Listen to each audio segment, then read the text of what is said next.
So, Mickey, you've got 10 minutes. Okay. My name is. It's not on. Is it on? So at 5 minutes, we're going to do this. You give me the gong if it's still going too long. My name is Mickey Ganitch.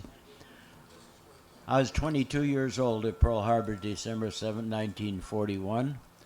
I was on the battleship Pennsylvania. We were very fortunate. We went in the dry dock a couple of days before the attack on Pearl Harbor, so we had a lot of concrete around us there, so we were well protected. I was well protected myself there because I was on the ship's football team. We were going to play the USS Arizona for a fleet football championship that day at 1 o'clock. We can do a little scrimmaging with our padding on that day. We were going to leave the ship at 8 o'clock. 5 minutes late, the attack came. Didn't have time to change clothes, and my station was up in a crow's nest, about 70 feet up in the air. Well protected, a little trap door to get through there. With all my padding on, the right pull myself through to get through. I had a bird's eye view of what's going on. We were an old battleship built in 1916. It hit us with a 500-pound bomb, missed me by 45 feet. If I'd have saw the bomb, I'd have probably died right there. But we were very fortunate there. It went way on past me, went through 2 decks and exploded. It shook me, but it didn't hurt me. It's kind of scary to see a big hole alongside of you there. Like I said, we were built in 1916. It uses for fire support for the various invasions in World War II. The only invasion my ship was in on was Attu, Kiska, Macon, Kwajalein, and Eniwetok, Palouse, Saipan, Guam, and Philippines. That's the only invasions my ship was in on. My ship was torpedoed there the night before Japanese asked for peace. We're trying to stay afloat at Okinawa while they signed the peace treaty. Very, very fortunate. My ship was damaged, so they used us in an atomic bomb test in 1946 there. I figured a torpedo missing me, a bomb missed me. I'm very fortunate God had other plans for me there. So I'm a public speaker. I speak all over the area, clubs, schools, colleges, give them a little history lesson. I average between 30 and 35 speaking engagements a year. Thank you very much.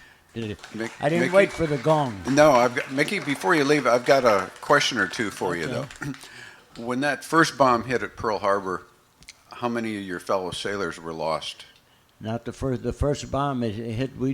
We got hit in the second attack. No, but I mean the first one that hit your ship. How many sailors were lost? 23 men were lost that day, and all kinds of them were injured. I'm not sure how many died from the injuries they had, but outright 23 died that morning. How long did it take to rebuild the ship so you could go on these other couple invasions? It took us about 2 weeks there to get patched up because we only had the one hit. Went back to the States, get new guns, get ready to fight the war. And a lot of people don't realize that when they declared war on Japan, blocks long, people lined up to go into the service there. And what happened then? Up to that time, the ladies were staying at home, taking care of the kids, take care of the house. The men brought in income. Now they were gone. So what happened? The women stepped in. These people right here, they stepped in, they built us ships, they built us planes, guns, tanks, and everything. They furnished us with what we needed. Yeah. I had 2 sisters that were, one of them worked at Naval Supply Depot and one worked at Treasure Island. They were Rosie the Riveters. They didn't do the hard work you people did, but they were used too. And we appreciate what you did for us, giving us what we need, tanks we need, everything we needed, you people did. They said, we did it, and they did do it. Thank you very much. Thanks, Mickey. Thank you.